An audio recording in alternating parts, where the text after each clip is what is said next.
नमस्कार। Loud India TV पर आपका स्वागत है। आप देख रहे हैं द संतोष भारतीय शो। मुस्कुराइए कि आप हिंदुस्तान में। चोरी चोरी किराया बढ़ गया रेलवे का 200% तक। पैसेंजर हो या कोई भी ट्रेन, 200% आज रेलवे ने बिना किसी घोषणा के किराया बढ़ा दिया। अब रेलवे ने किराया क्यों बढ़ाया? जाहिर है सरकार बढ़ाना चाहती है। जैसे रसोई गैस की कीमत बढ़ गई, डीजल की बढ़ गई, पेट्रोल की बढ़ गई। बहुत सारी जगहों पर 100 रुपए के आसपास पेट्रोल पहुंच गया, डीजल पहुंच गया। महंगाई कितनी बढ़ेगी नहीं बढ़ेगी उसकी किसी को चिंता ही नहीं है, क्योंकि महंगाई बढ़ी हुई है। और अब महंगाई के बारे में आवाज उठाने वाले लोग सरकार में हैं और उन्हें मालूम है कि महंगाई के खिलाफ और कोई आवाज उठाएगा नहीं, क्योंकि किसी की समझ में महंगाई आती नहीं है। राजनाथ सिंह उठाया करते थे, प्रधानमंत्री मोदी जब मुख्यमंत्री थे तो उठाया करते थे, सुषमा स्वराज उठाया करती थी, अरुण जेटली उठाया करते थे, पूरी भारतीय जनता पार्टी उठाया करती। अब ये लोग आम जनता के बीच से गायब होकर के सरकार में स्थापित हो गए हैं और ये लोग महंगाई को लेकर के कोई आवाज नहीं उठा रहे हैं। और जब इनको फैसला करना हुआ तो इन्होंने फैसला कर लिया रेलवे का किराया 200% बढ़ाने का अचानक। वो भी तब जब लोगों की जेब में पैसा नहीं है, नौकरियां खत्म हैं, नौकरियां मिलने की कोई उम्मीद नहीं है, महंगाई बढ़ रही है, घर का बजट क्या करें क्या न करें कुछ समझ में नहीं आ रहा है। 70% की कोई चिंता सरकार को नहीं है। और चिंता करें भी क्यों करें, क्योंकि पैसेंजर ट्रेन वो नहीं चला रहे हैं जो आम लोगों के लिए ट्रेन होती है, जिसमें जनता चलती है, उसकी कोई प्लानिंग नहीं है। प्लानिंग है बड़ी बड़ी ट्रेनों की, फास्ट ट्रेनों की, तेजस की या बुलेट ट्रेन की। बुलेट ट्रेन की प्लानिंग अब और हो रही है कि यहाँ यहाँ बुलेट ट्रेन का ठेका दे दिया जाए आदि आदि। मेट्रो कहाँ कितनी चलेगी शहरों में, इसकी बहुत तेजी से प्लानिंग हो रही है। उत्तर प्रदेश के 10 शहरों में मेट्रो बनाने की योजना बन गई है। गरीबों के लिए कुछ नहीं, वो कैसे चलेंगे नहीं चलेंगे, उनकी सुविधाएं क्या होंगी, उनकी जिंदगी में कुछ खुशहाली कभी आएगी कि नहीं आएगी, ये कतई नहीं है। लेकिन आज 200% किराया बढ़ गया, इसलिए मैंने कहा मुस्कुराई कि आप हिंदुस्तान। किसानों ने आज युवा किसान दिवस मनाया। हर जगह नौजवानों ने किसानों के समर्थन में रैली निकाली, कुछ जगहों पर भूख हड़ताल की। दिल्ली की सीमा पर किसान आज विशेष रूप से नौजवानों का स्वागत करते दिखे, नौजवान वहां पहुंचे और अगले 27 तारीख तक, कल तक, वो कई सारे दिन पिछले दिनों मना चुके हैं। और 8 मार्च को मैंने आपको निवेदन किया था, दोबारा कहता हूं कि महिला दिवस है, अंतर्राष्ट्रीय महिला दिवस। उस दिन सारे देश के गांवों में किसान महिलाएं महिला दिवस मनाएंगी, बॉर्डर पर भी आएंगी। महिलाओं की हिस्सेदारी उस दिन पता चलेगी जिस दिन महिलाएं आके कमान अपने हाथ में आंदोलन की लेने की तैयारी कर रही है, बल्कि वो पार्टिसिपेट करेंगी लीडरशिप में। किसानों को लेकर के सारी दुनिया में एक ऐसा माहौल है, उत्सुकता का माहौल है। किसी भी देश के अखबार हो, गल्फ के अखबार हो, अमेरिका के अखबार हो, यूरोप के अखबार हो, हर जगह पर, ऑस्ट्रेलिया के अखबार हो, हर जगह पर किसानों को लेकर के उत्सुकता है। इतना शांतिपूर्ण आंदोलन, यूनिक आंदोलन जो कहीं आज तक नहीं हुआ। आज 93 दिन हो गए इस आंदोलन को चलते हुए, 3 महीने से ज्यादा हो गए, 30 या 90 दिन हो गए, 3 दिन ज्यादा हो गए। आंदोलन चल रहा है, शांतिपूर्ण ढंग से चल रहा है, कोई शोर नहीं, शराबा नहीं। कि सरकार ये मान बैठी है कि किसान थक गए हैं, अपने अपने घरों पे चले गए हैं। नहीं चले गए, थोड़ी गर्मी और बढ़ेगी तो वो अपने घरों को चले जाएंगे। सरकार का मानना बहुत महत्वपूर्ण है, क्योंकि सरकार के पास इंटेलिजेंस की सूचनाएं होती हैं कि किसान क्या बात कर रहे हैं, किसान क्या नहीं बात कर रहे हैं, किसान घर जाने के बारे में क्या प्लान कर रहे हैं। इंटेलिजेंस की जानकारी होती है, सरकार को मिली होगी, इसलिए सरकार ये सोच रही है। लेकिन सरकार का ये सोचना कितना अमानवीय है। सरकार अपने वोटरों की चिंता नहीं कर रही है और दूसरी तरफ प्रधानमंत्री का भाषण आता है कि मैं जितनी भी बची हुई सार्वजनिक संस्थाएं हैं वो हम निजी हाथों में सौंप देंगे। वो इंफ्रास्ट्रक्चर जो 60 सालों में बना, 70 सालों में बना, वो सारा इंफ्रास्ट्रक्चर वो प्राइवेट हाथों में चला जाएगा, जिन्होंने एक नया पैसा उस उद्योग को बनाने में नहीं खर्च किया। सब कुछ बना बनाया प्राइवेट हाथों में आप सौंपने जा रहे हैं। और ऊपर से तुर्रा ये कि आप इस घोषणा को बड़े गर्व से कर रहे हैं। कीजिए। आप कहते हैं सरकार का काम बिजनेस करना नहीं है, सरकार का काम देश की रक्षा करना तो है। लेकिन आपने तो सब कुछ प्राइवेट हाथों में सौंप दिया।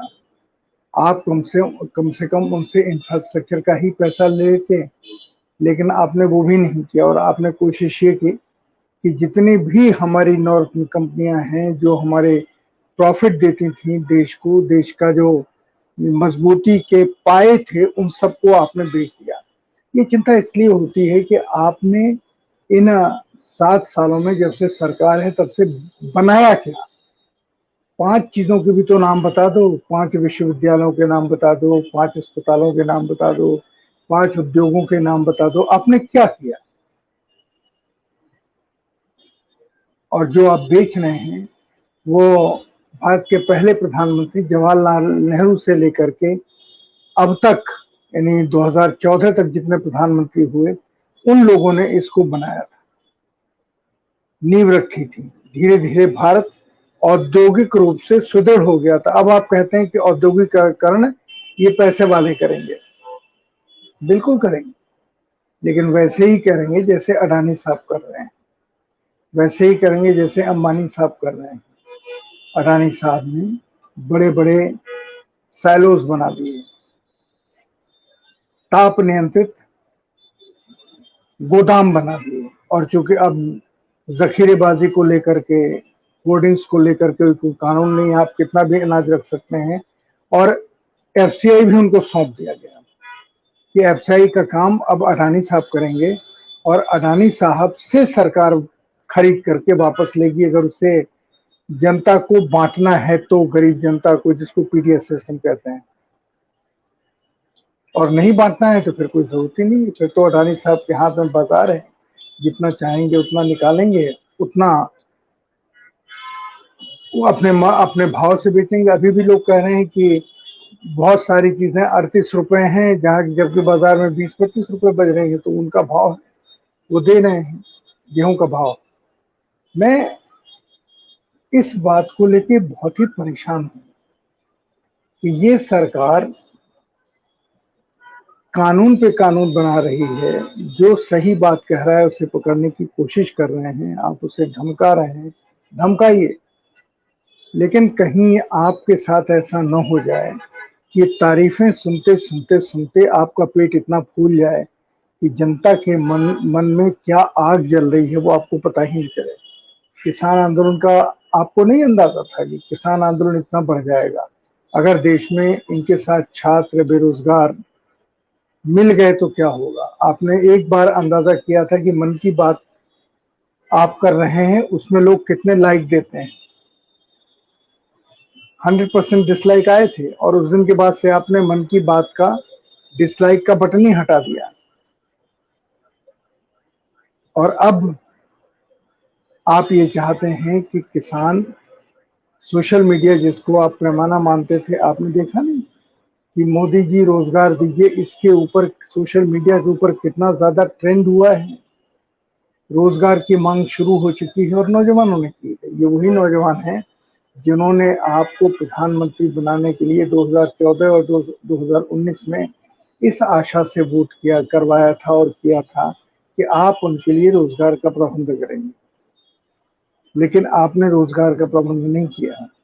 आपने उल्टे ये हवा फैलाई कि उनके संसाधनों के ऊपर मुसलमानों ने कब्जा कर लिया है, इसलिए मुसलमानों को कंट्रोल करना जरूरी है, नहीं तो हिंदुओं को रोजगार नहीं मिलेगा। क्रिश्चियन वगैरह सब उसमें शामिल है, मुस्लिम में इन्होंने कब्जा कर लिया है।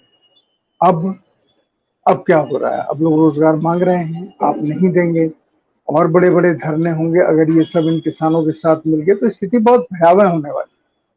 और दूसरी चीज, जिस चीज को सरकार या नीति आयोग नहीं कह रहा है, गलती से रिजर्व बैंक ने उसके बारे में एक जानकारी दे दी। रिजर्व बैंक का कहना है कि जिस तरह से डीजल और पेट्रोल की कीमतें बढ़ी हैं, वो इस देश में महंगाई की एक नई सीढ़ी तक पहुंच जाएगी और महंगाई कंट्रोल नहीं हो सकती। कोई भी संस्था एक निश्चित जगह से नीचे नहीं गिर सकती। रिजर्व बैंक के जो डायरेक्टर्स हैं, रिजर्व बैंक के जो अधिकारी हैं, वो अर्थशास्त्री हैं। वो कितना भी गलत कहेंगे, उनको दुनिया में भी अपना मुंह दिखाना है। सारी दुनिया में थू थू ये कैसा रिजर्व बैंक है, इसके कैसे अधिकारी हैं जिन्हें ये अंदाजा करना भी नहीं आता कि डीजल और पेट्रोल की कीमतें बढ़ने से महंगाई के ऊपर क्या असर हो। उस लज्जा में उन्होंने एक अलर्ट जारी किया है कि महंगाई अभी और बढ़ेगी। आप शेयर मार्केट के ऊपर चल रहे हैं। शेयर मार्केट तो इस देश के लोगों का पैसा अपनी जेब में डाल रहा है। विदेशी एफआईआर जो वहां इन्वेस्ट कर रही हैं, जिसको आप कह रहे हैं कि हमारा भंडार बढ़ा है, वो तो एफआईआर का वो फॉरेन इन्वेस्टर्स का वो पैसा है जिसे वो वापस ले जाएंगे, जो आपके यहाँ इन्वेस्ट कर रहे हैं। आपने ये तो कभी कहा ही नहीं कि जो हमारे यहाँ इन्वेस्ट करेगा उसका पैसा हम इतने साल तक वापस नहीं जाने देंगे। आप कर भी नहीं सकते हैं, क्योंकि विश्व अर्थव्यवस्था का जो जाल हमारे चारों तरफ फैल रहा है और जिस तरीके से नई विश्व अर्थव्यवस्था बनाने की कोशिश हो रही है, उसमें गरीब का तो कोई स्थान है ही नहीं। आप ये मान रहे हैं कि दुनिया भर में विद्रोह नहीं हो सकता है, बिल्कुल नहीं हो सकता है, लेकिन अगर हो गया तो दुनिया में जितने अमीर देश हैं उनसे ज्यादा गरीब और विकासशील देश हैं। जिस दिन आपको लगता है कि आप पुलिस से, फौज से उनका सामना कर लेंगे। मैं दुनिया की सरकारों की बात कर रहा हूँ। पाकिस्तान नहीं सामना कर पा रहा है, चीन नहीं कर पा रहा है, नेपाल नहीं कर पा रहा है, हिंदुस्तान कैसे करे? हो सकता है हमारे यहाँ तो हर तरह की कहानियां हैं। काशी 3 लोक से न्यारी है। हमारा देश, जिसके बारे में हमारे उपनिषदों में, पुराणों में कहा गया है कि ये दुनिया का सबसे ऊपर रहने वाला देश है, पर वो सभ्यता अब कितने दिन तक चलेगी? क्योंकि उस सभ्यता की जो जड़ें हैं, जो उसके आधार थे, वो तो धीरे धीरे खत्म होते जा रहे हैं। ये सारी बात मैं इसलिए कह रहा हूँ आपसे, क्योंकि इस महंगाई ने और खासकर रिजर्व बैंक की चेतावनी ने लोगों को डरा दिया है। लोगों को ये लगने लगा है कि खासकर उनको जिनके पास नौकरी नहीं है, जो इस अर्थव्यवस्था के सताए हुए हैं, जिन्हें इस अर्थव्यवस्था ने विकास के दौर से, विकास के दायरे से बाहर कर दिया है। विकास की दौड़ में उनके लिए कोई स्थान नहीं। उन लोगों को ये लगता है कि हमारी जिंदगी में होगा क्या, हमारे बच्चे को नौकरी कैसे मिलेगी, हमारी बेटी की शादी कैसे होगी। माँ बाप को तो मान लीजिए कि जो 50-60 साल से ऊपर के हैं, वो मानते हैं कि मर जाएंगे कोरोना में। बहुत सारे लोग शायद ये मना रहे होंगे कि ये कोरोना में मर जाएं तो हमें थोड़ा आराम मिले, क्योंकि आमदनी के साधन कहीं है नहीं, उत्पादन के साधन कहीं है नहीं। लोगों को खिलाएं तो कहाँ से खिलाएं, कहाँ से खिलाएं? ये एक चिंता सता रही है हिंदुस्तान के साधारण लोगों को, आम लोगों को, निम्न मध्यम वर्ग के लोगों को। और जो मध्यम वर्ग था वो भी अब निम्न मध्यम वर्ग होता चला जा रहा है, ऊपर नहीं जा रहा है। ऊपर संख्या थोड़ी हो रही, पहले 20% थे, फिर 18 हुए, फिर 16 हुए, अब इस समय सिर्फ 10 या 12% हैं जो जिनके पास सब कुछ है। बाकी सब मिडिल क्लास, और मिडिल क्लास घटते घटते लोअर मिडिल क्लास में जा रहा है। अर्थशास्त्री यही बता रहे हैं, लेकिन सरकार को भी चिंता नहीं है और समाज को जगाने वाले लोग सोए पड़े हैं। साधु संत राज्यसभा और लोकसभा में जाने का प्लान कर रहे हैं, क्योंकि वहां जाकर के उन्हें भी सत्ता सुख लेना है। वो दौर खत्म हो गया जब लोगों की सेवा के लिए हमारा साधु समाज, हमारे फकीर देश के बारे में सोचते थे और वहां लोगों को समझाते हुए घूमते थे कि समाज में इस तरीके से जीना चाहिए। अब वो जीने का सार खत्म हो गया, तरीका खत्म हो गया, क्योंकि साधु खुद जिस तरह से जी रहे हैं वो किसी को उदाहरण क्या देंगे। पूरा साधु समाज जनता से कट गया है और वो जनता के सामने बहुत अमीर किस्म का साधु समाज हो गया है। वो जनता को उपदेश देने लायक नहीं रहा। जिनके जिनके पास आश्रम है, आप देख लीजिए कितने 100 करोड़ के आश्रम है, उनकी वेल्थ कितनी है, उनकी उनकी उनकी वैल्यूएशन क्या है, उनका मूल्यांकन पैसे का क्या है, कितने में बना है। ये आखिर आप ही के पैसे से बना होगा ना, लेकिन वहां से आपके लिए कितना काम हो रहा है। पहले हमको मालूम है बड़े बड़े आश्रम होते थे, ट्रस्ट होते थे, वो लोगों की सेवा के लिए। लोगों की सेवा क्या, लोगों की शिक्षा के लिए, है ना। सरदार भाइयों के जो संस्थाएं हैं, गुरुद्वारे हैं, देखिए वो क्या क्या करते हैं। वहां कोई भी आदमी कभी भी चला जाए भूखा नहीं सो सकता। उसको एक रात ठहरने का ठिकाना मिल जाएगा, 2 रात, 5 रात, जितने दिन चाहे रहे, लोग उसको मना नहीं करते। अभी सिंगू बॉर्डर पे हमारे समाज के सरदार भाई, जो भी जाता है, भिखारी है नहीं भिखारी है, पैसा है नहीं पैसा है, सबको वो एक समान, एक सेवा भाव से खाना खिलाते हैं। लेकिन हमारे, मैं अभी आज मेरे दिमाग में आया कि देखूं तो एक भी साधु महात्मा, आश्रम का मठाधीश गरीबों के लिए कुछ नहीं कर रहा।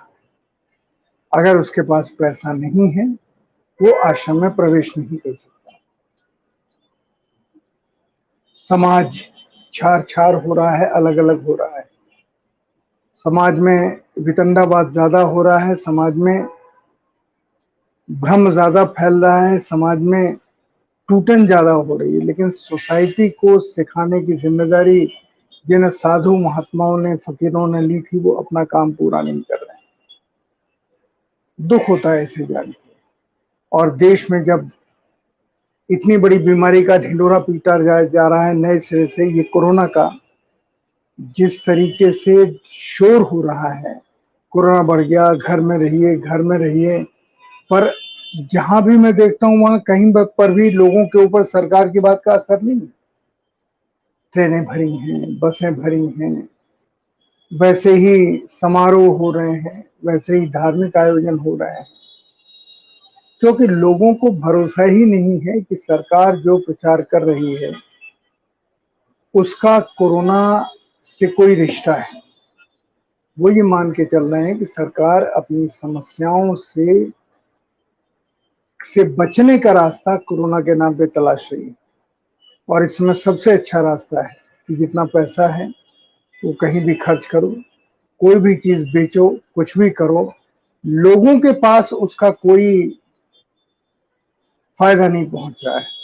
आखिर इतनी चीजें सरकार ने बेची, रेल बिक गई, हवाई जहाज बिक गया, स्टेशन बिक गए, हमारी जमीन बिक रही है, जो सबसे ज्यादा जमीन रेलवे के पास और सेना के पास थी, उस जमीन की बोली लगाने की कोशिश हो रही है। लेकिन जो पैसा आ रहा है, आम आदमी को इसका क्या फायदा हो रहा है, इस देश के वोटर को इसका क्या फायदा हो रहा है, जिसने सरकार चुनी उसको क्या फायदा हो रहा है, नहीं हो रहा है। कई लोगों ने मुझे कहा कि कोरोना की बीमारी का इस्तेमाल अब किसानों को भगाने के लिए हो सकता है। उनको जबरदस्ती भगाया जाएगा। हो सकता है कोर्ट का कोई आदेश आए, हो सकता है सरकार ये फैसला करे कि आप जाइए और साल भर के बाद आइएगा धरना प्रदर्शन करने, हम आपको रोक नहीं रहे, अभी कोरोना बहुत फैल गया। ये बातें क्यों फैल रही हैं? इसलिए फैल रही क्योंकि विश्वास समाप्त हो गया है। विश्वास नहीं है सरकार के कही हुई बातों के ऊपर। हम कितनी बार कह चुके हैं, आपको बता चुके हैं, आपसे बार बार निवेदन कर चुके हैं कि जो बातें सरकार कहती है, चाहे भाषणों में कहें उसके नेता या लिखें, आप उसको एक बार उसकी सच्चाई तो तलाश लीजिए कि जो कह रहे हैं कितना सच है। लेकिन हाँ, एक हमारे गृह मंत्री ने, जब वो पार्टी के अध्यक्ष थे, उन्होंने कहा था कि आप क्या सोचते हैं किसी को 15 लाख 20 लाख रुपए दिए जा सकते हैं? ये इलेक्शन में जुमलेबाजी होती है। इलेक्शन जुमलेबाजी का मतलब इलेक्शन में झूठ बोला जाता है।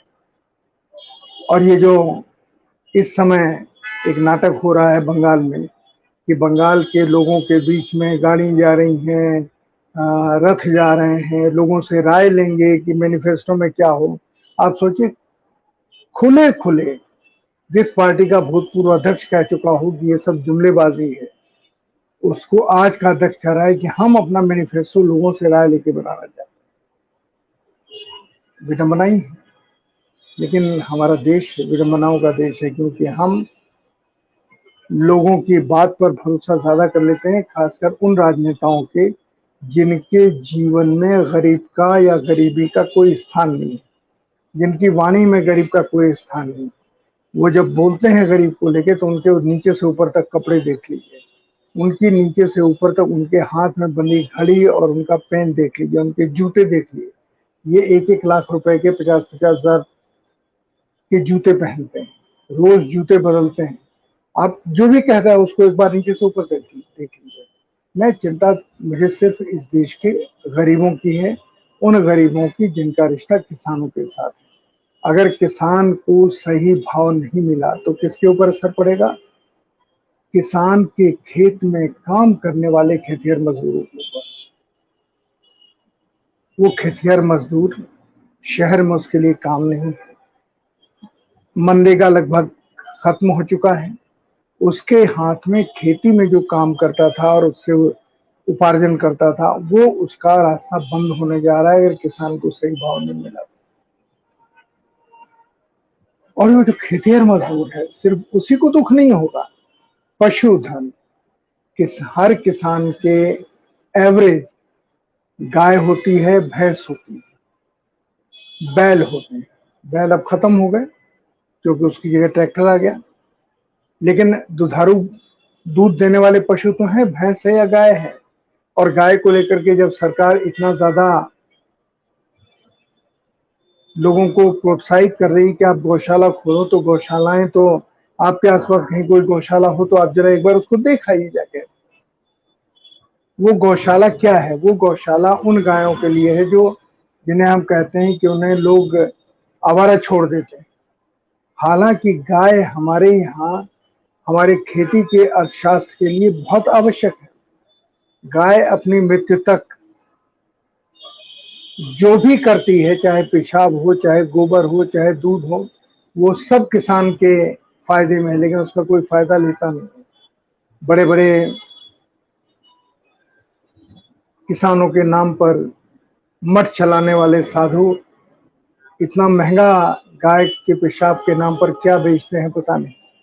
लेकिन गाय का मूत्र, गाय का गोबर खाद के काम आता है। पर गाय आवारा छोड़ दी जाती है। उन आवारा गायों को सरकार 40 या 45 रुपए पर डे देती है, जिसकी वजह से वो गौशाला में इस तरह से रखी जाती हैं कि वो खड़ी खड़ी वहां मर जाती हैं। हमने रिपोर्ट किया है इसको। चौथी दुनिया में रिपोर्ट हुई है, दिल्ली के आसपास की गौशालाओं को हमने देख के उनकी फोटो दिखाई कि गायों को कैसे रखा जाता है। उनके पैसे, उनके चारे के जो उनको चारे के लिए मिलता है पैसा सरकार की तरफ से, उसको कैसे लोग खा लेते हैं और कौन लोग हैं ये। लेकिन वो पशुधन हमारा बर्बाद हो जाएगा अगर किसान को उसका सही भाव नहीं मिला। और सही भाव की चिंता किसी पार्टी को नहीं। लोग बोल तो रहे हैं, व्यक्तिगत बोलते हैं, लेकिन किसान को उसकी फसल का वाजिब दाम मिले, इसकी कोई कोशिश कोई राजनीतिक पार्टी नहीं कर रही है, सिर्फ किसान कर रहे हैं।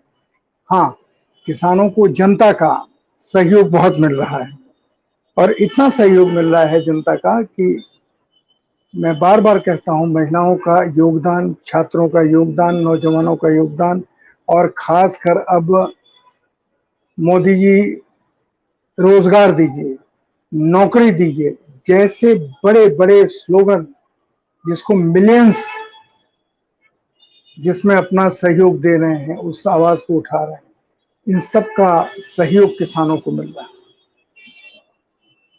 आज जिसने जिसने बॉर्डर पे, सोशल मीडिया पे देखिए, टेलीविजन में मत देखिए, न्यूज चैनल, क्योंकि ये तो अब लोगों को ले जाएंगे, इन 5 राज्यों के चुनाव में उलझाएंगे आपके दिमाग को। अब इतने दिनों तक, अगले 2 महीने तक कोई भी किसानों की समस्या नहीं आएगी, लेकिन सोशल मीडिया पे आएगी। वो जो नए नए लड़के पत्रकार बने हैं, जो मोबाइल लेकर के और भीड़ का फोटो लेकर के और अपने वॉइस ओवर में कि हाँ ये हो रहा है, वो हो रहा है, वो हो रहा है, हमने ये देखा, जो डालते हैं वही सच्चाई। हालांकि उसके मुकाबले में बहुत बड़ी टोल आर्मी, बाकायदा पार्टियों के आईटी सेल बने हुए हैं, और वो आईटी सेल ऐसी सारी चीज का विरोध करते हैं। और तो छोड़ दीजिए, हमारे जैसे सामान्य आदमी के जब हम बातचीत करते हैं आपके साथ, तो बीच में आने लगता है, ये कौन गैंडे बैठे हुए हैं, ये कौन लोग हैं जो हमेशा आके बैठ जाते हैं, बात करते हैं। भैया, हम बहुत साधारण से पत्रकार हैं, हम लोग आपस में बातचीत करते हैं। आपको क्यों बुरा लगता है? आपको शायद इसलिए बुरा लगता है क्योंकि आप इस देश की जनता के विरोधी हैं। आपका संगठन, आपकी शिक्षा इस देश की जनता के विरोधी है। हमारे देश के इतिहास में बहुत सारे ऐसे समय आए जब ग्रुप्स ने विदेशियों का साथ दिया है। आज भी हमारे यहाँ विदेशी कौन है? हमारे यहाँ विदेशी इस समय पाकिस्तानी और चीन। इनका साथ देने वाले बहुत सारे लोग हमारे बीच में हैं, जो देश प्रेम के नाम पे देशभक्ति की बात कर रहे हैं। इन्हें पहचानिए, इनकी बात के ऊपर ध्यान मत दीजिए। ये आपको तोड़ेंगे, ये आपको जाल में फंसाएंगे, ये आपको, आपके बीच में भ्रम फैलाएंगे, और बुनियादी तौर पर ये किसानों के खिलाफ माहौल बनाएंगे, जो कर रहे हैं। मैं सिर्फ अपने इस प्रोग्राम में इतना ही निवेदन आपसे करना चाहता हूं आखिर में, कि दुनिया में, संपूर्ण विश्व में वहां के पत्रकार हों, वहां के लोग हों, वो बड़ी उत्सुकता से अपने टेलीविजन प्रोग्राम देखते हैं जहां पर हिंदुस्तान की खबरें जाती हैं कि इतना बड़ा किसान आंदोलन, जिसमें महिलाएं, बच्चे शामिल हैं, जिसमें नौजवान शामिल हैं, जिसमें छात्र शामिल हैं, ये शांतिपूर्वक चल रहा है। और उन्हें यही लगता है कि शांतिपूर्वक चल रहा है तो यही भारत की ताकत है, यही भारत की 7,000 साल की, 5,000 साल की लिखित परंपराओं का, संस्कृति का लक्षण है, जिसने लोगों को सिखाया आंदोलन करो, शांतिपूर्वक करो। राजनीतिक दल नहीं करते हैं ऐसा, न सत्तारूढ़ पार्टी की पार्टियां करती हैं, लेकिन हाँ, किसान करते हैं। गांधी जी के जमाने में यही होता था। जिस तरह से आंदोलन उस समय होता था, वही आंदोलन अभी हो रहा है। तो मैं, विश्व के लोग जो टकटकी बांध के हमारी तरफ देख रहे हैं और कह रहे हैं कि अनपैरेलल, जिसकी कोई तुलना दुनिया में कहीं हो ही नहीं सकती, वर्ड अनपैरेलल वहां यूज हो रहा है, वो हिंदुस्तान में हो रहा है। किसान आंदोलन कर रहे हैं। आपसे मैं कहता हूं, उनकी आशाओं को देखिए, अपना समर्थन किसानों को दीजिए, अपना समर्थन उन्हें मत दीजिए जो आपकी महंगाई बढ़ाते हैं। रिजर्व बैंक के शब्दों में, अभी महंगाई का बहुत बुरा दौर देखना पड़ेगा आपको। रिजर्व बैंक कह रहा है, अपनी तैयारी कीजिए, और देश की 80% जनता जो इस महंगाई से त्रस्त है, वो 80% जनता कैसे इस महंगाई के भंवर से बाहर निकले, चाहे सरकार निकाले या आप निकालें, किसी न किसी को तो निकालना पड़ेगा। देखते हैं क्या होता है। चिंताएं तो बहुत हैं। मैं आखिर में आपसे निवेदन करता हूं इस प्रोग्राम को समाप्त करते हुए कि इन सारी चिंताओं के बीच में एक ही इसकी छोटी सी रेमेडी है, छोटा सा उपाय है चिंताओं से बचने का। कम से कम कुछ समय के लिए मुस्कुराइए। किसानों के लिए ईश्वर से प्रार्थना कीजिए, अल्लाह से प्रार्थना कीजिए, वाहेगुरु से प्रार्थना कीजिए कि किसानों का आंदोलन सफल हो, किसान अपने घर में जाएं। आज 93 दिन हो गए हैं, 93 डेज। लोगों की भीड़ वैसे ही बॉर्डर पर है, लोग वैसे ही उत्साह से भरे हुए हैं, लोग वैसे ही जज्बे और उत्साह से झूम रहे हैं, गाने गा रहे हैं, नाटक कर रहे हैं, मस्ती से बैठे हुए हैं। उन्होंने जाड़ा झेल लिया, वो गर्मी भी झेलने के लिए तैयार है, उसके बाद बरसात भी झेलने के लिए तैयार है, लेकिन जाने के लिए तैयार नहीं। और ये सारे देश में हो रहा है। आपको लगता है सिर्फ पंजाब और हरियाणा और पश्चिमी उत्तर प्रदेश में हो रहा है, राजस्थान में नहीं, सारे देश में हो रहा है। वो सारे देश का दर्शन आपके पास नहीं हो पा रहा है।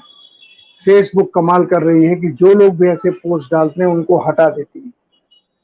फेसबुक जो इस देश के एक बड़े उद्योगपति के हाथ में जा चुका है, जिसका कनाइवेंस है रूलिंग क्लिक के साथ, वो उन सारे वीडियोस को, उन सारी खबरों को हटा दे रहा है जो किसानों के समर्थन में या गरीबों के समर्थन में फेसबुक पे आ रही है। उसने शब्द डाल दिए हैं, वो शब्द अगर आपके उसमें हैं पोस्ट में, वो हट जाएगा अपने आप। इन शब्दों से बच के अपनी पोस्ट डालिए। लेकिन उससे कुछ होता नहीं है। लोग सही कह रहे हैं कि आजादी का आंदोलन कोई फेसबुक और ट्विटर से चला था, नहीं, आजादी का आंदोलन जज्बे से चला था कि हमें आजाद होना है। उसी तरीके से इस देश में अब जो होगा वो भी जज्बे से होगा। तो मैं आपसे विदा लेता हूँ, प्रार्थना करते हुए कि मुस्कुराते रहिए और इस तनाव की घड़ी को अपनी मुस्कुराहट के मरहम से भरने की कोशिश कीजिए। आपको नमस्कार, जय हिंद।